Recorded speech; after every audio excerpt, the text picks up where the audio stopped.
Hi viewers, അസ്സലാമു അലൈക്കും. ഇന്ന് ഞാനൊരു ഞണ്ട് റെസിപ്പി ആയിട്ടാണ് വന്നത്. ഞണ്ട് കറി നമുക്കിത് ചോറിൻ്റെ കൂടെ ചപ്പാത്തിൻ്റെ കൂടെ എല്ലാം കഴിക്കാൻ പറ്റും. അതിനായി ഞാനൊരു പാൻ വെച്ചിട്ടുണ്ട്. അതൊന്ന് ചൂടാകുന്ന സമയത്ത് ഞാൻ കുറച്ച് ഓയിൽ ചേർത്ത് കൊടുക്കാം. നിങ്ങൾക്ക് ഓയിലോ വെളിച്ചെണ്ണയോ അങ്ങനെ ഏത് വേണമെങ്കിൽ ചേർക്കാം. അതിലേക്ക് ഞാൻ 2 മീഡിയം സൈസ് ഉള്ളിയാണ് ചേർക്കുന്നത്. അതൊന്ന് ജസ്റ്റ് ഒന്ന് വഴറ്റിയെടുക്കണം. ആ വഴറ്റിയെടുക്കുന്ന സമയത്ത് ഞാൻ കുറച്ച് ഉപ്പ് കൂടി ചേർക്കുന്നുണ്ട്. ഉപ്പിട്ട് കഴിഞ്ഞാൽ വേഗം ഒന്ന് വഴന്ന് വരും. ഇപ്പം നമ്മൾ ഉള്ളി ഒന്ന് വഴന്നിട്ട് ചെറിയ കളർ ചേഞ്ചൊക്കെ ആയിട്ടുണ്ട്. അപ്പോൾ ഇതിലേക്ക് നമുക്ക് കുറച്ച് ഇഞ്ചി വെളുത്തുള്ളി പേസ്റ്റും കുറച്ച് പച്ചമുളകും കുറച്ച് കറിവേപ്പില കൂടി ആഡ് ചെയ്തിട്ട് അതിൻ്റെ പച്ചമണം മാറുന്നത് വരെ ഒന്ന് വഴറ്റിയെടുക്കണം. അപ്പം നിങ്ങൾ ആരെങ്കിലും ആദ്യമായിട്ട് എൻ്റെ ചാനൽ കാണുന്നതെങ്കിൽ ഒന്ന് ആ സബ്സ്ക്രൈബ് ബട്ടൺ അമർത്തി ആ ബെല്ലൈക്കണും കൂടി ഒന്ന് അമർത്തിയേക്കണേ. ഇതിലേക്ക് നമുക്ക് തക്കാളി കൂടി ആഡ് ചെയ്യണം. അതിൽ ഞാൻ 2 ചെറിയ തക്കാളിയാണ് ചെറുതായിട്ട് അരിഞ്ഞിട്ട് ഇതിലേക്ക് ചേർക്കുന്നുണ്ട്. ഇതൊന്ന് നന്നായിട്ടൊന്ന് വഴന്ന് വരണം. ആ വഴന്ന് വന്നതിന് ശേഷം നമുക്ക് ഇതിലേക്കുള്ള മസാലകൾ ആഡ് ചെയ്യാം. നന്നായിട്ട് വഴന്ന് വന്നിട്ടുണ്ട്. ഇനി അതിലേക്ക് ഞാൻ 2 ടീസ്പൂണോളം മല്ലിപ്പൊടി, 2 ടീസ്പൂണോളം മുളക് പൊടി, പിന്നെ കുറച്ച് മഞ്ഞൾപ്പൊടി കൂടി ഇട്ടിട്ട് നന്നായിട്ട് മിക്സ് ആക്കണം.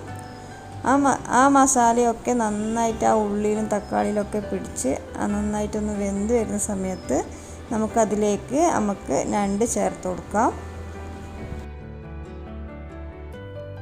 ഞാനിവിടെ ഏകദേശം 1 കിലോ ഞണ്ടാണ്, കുറച്ച് വലിയ ഞണ്ടാണ്. അത് നന്നായിട്ട് കട്ട് ചെയ്ത് കഴുകി വെച്ചതാണ്. അത് നമുക്കിതിലേക്ക് ഇട്ട് കൊടുക്കാം.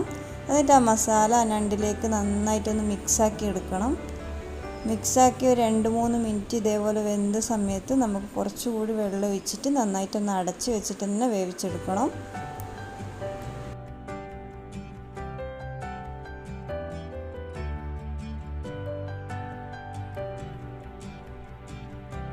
ഇനി ഇതൊരു 10 മിനിറ്റ് ഇതുപോലെ വെന്തതിന് ശേഷം നമുക്കൊന്ന് തുറന്ന് നോക്കാം.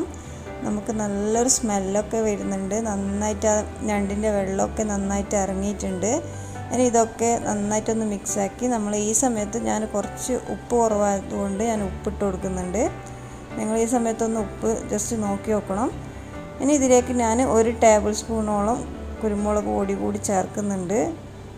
അതൊക്കെ ചേർത്ത് നന്നായിട്ടൊന്ന് മിക്സാക്കിയതിന് ശേഷം ഒന്നുകൂടി ഒരു 5 മിനിറ്റ് നമുക്കൊന്ന് അടച്ചു വെച്ചിട്ടൊന്ന് വേവിച്ചെടുക്കാം.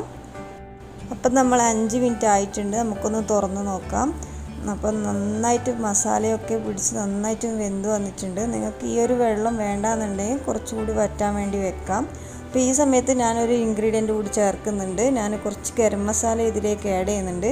പൊതുവെ ഫിഷ് ഐറ്റംസിൽ നമ്മൾ ഗരം മസാല ആഡ് ചെയ്യാറില്ല. ഞാൻ ഞണ്ട് ചെമ്മീനൊക്കെ തയ്യാറാക്കുമ്പോൾ ഇതേപോലെ കുറച്ച് ആഡ് ചെയ്യാറുണ്ട്. അപ്പോൾ നമ്മൾ അതിന് ശേഷം കുറച്ച് മല്ലിയില കൂടി ഇട്ട് കഴിഞ്ഞാൽ നമ്മളെ ഞണ്ട് കറി ഇവിടെ റെഡി ആയിട്ടുണ്ട്. അപ്പോൾ എല്ലാവർക്കും ഇഷ്ടപ്പെടും. എന്തായാലും ഒന്ന് ട്രൈ ചെയ്ത് നോക്കുക. എൻ്റെ ഈ വീഡിയോ ഇഷ്ടമായെങ്കിൽ ലൈക്ക് ചെയ്യുക, ഷെയർ ചെയ്യുക, സബ്സ്ക്രൈബ് ചെയ്യാത്തവർ സബ്സ്ക്രൈബ് ചെയ്യുക. Thank you.